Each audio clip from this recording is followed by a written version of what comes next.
Parliament തെരഞ്ഞെടുപ്പിനെ സ്വാധീനിക്കാനുള്ള വിദേശ ഇടപെടലിനെ ശക്തമായി അപലപിച്ച് ഉപരാഷ്ട്രപതി ജഗ്ദീപ് ധൻകർ. വിഷയത്തിൽ സമഗ്രമായ അന്വേഷണം വേണമെന്നും ഫണ്ട് കൈപ്പറ്റിയവരുടെ പേര് പുറത്തുവരണമെന്നും ഉപരാഷ്ട്രപതി ആവശ്യപ്പെട്ടു. തെരഞ്ഞെടുപ്പിനെ സ്വാധീനിക്കാൻ USAID $21 മില്യൺ നൽകിയെന്ന റിപ്പോർട്ട് ഗൗരവത്തോടെ പരിശോധിച്ചു വരികയാണെന്ന് വിദേശകാര്യ മന്ത്രാലയവും അറിയിച്ചു. പാർലമെന്റ് തെരഞ്ഞെടുപ്പിനെ സ്വാധീനിക്കാനും ജനഹിതം അട്ടിമറിക്കാനും വിദേശ ഇടപെടലുണ്ടായെന്ന റിപ്പോർട്ടിൽ ശക്തമായി അപലപിച്ച് ഉപരാഷ്ട്രപതി ജഗ്ദീപ് ധൻകർ. ഇത് ജനാധിപത്യത്തിനെതിരായ ക്രൂരമായ അക്രമമാണെന്നും വിഷയത്തിൽ ഉൾപ്പെട്ടവരെ തുറന്നുകാട്ടാൻ സമഗ്രമായ അന്വേഷണം വേണമെന്നും ഉപരാഷ്ട്രപതി ആവശ്യപ്പെട്ടു. The democratic process of this country was so to be moderated, manipulated to dent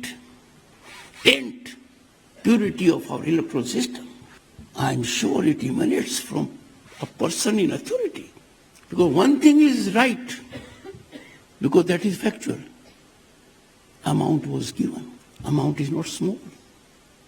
Chanakya नीति को अपनाना चाहिए. പൂർണ്ണ ഉത്തരവാദിത്വത്തോടെയാണ് അമേരിക്കൻ പ്രസിഡന്റ് ചില കാര്യങ്ങൾ വെളിപ്പെടുത്തിയത്.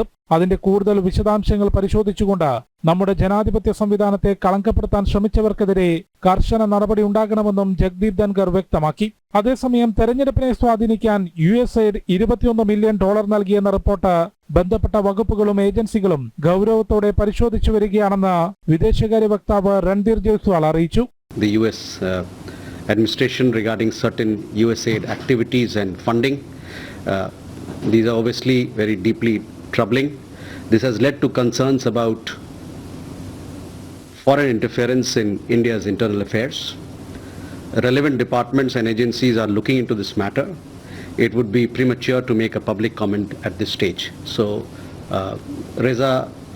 relevant authorities are looking into this matter and hopefully we can come up with an update on that subsequently. നിലവിൽ US ഭരണകൂടം പുറത്തുവിട്ട വിവരങ്ങൾ ആശങ്കപ്പെടുത്തുന്നതാണ്. ഇന്ത്യയുടെ ആഭ്യന്തര കാര്യങ്ങളിലുണ്ടായ വിദേശ ഇടപെടൽ സംബന്ധിച്ച് വിശദമായ അന്വേഷണമുണ്ടാകുമെന്നും രൺധീർ ജയ്സ്വാൾ വ്യക്തമാക്കി.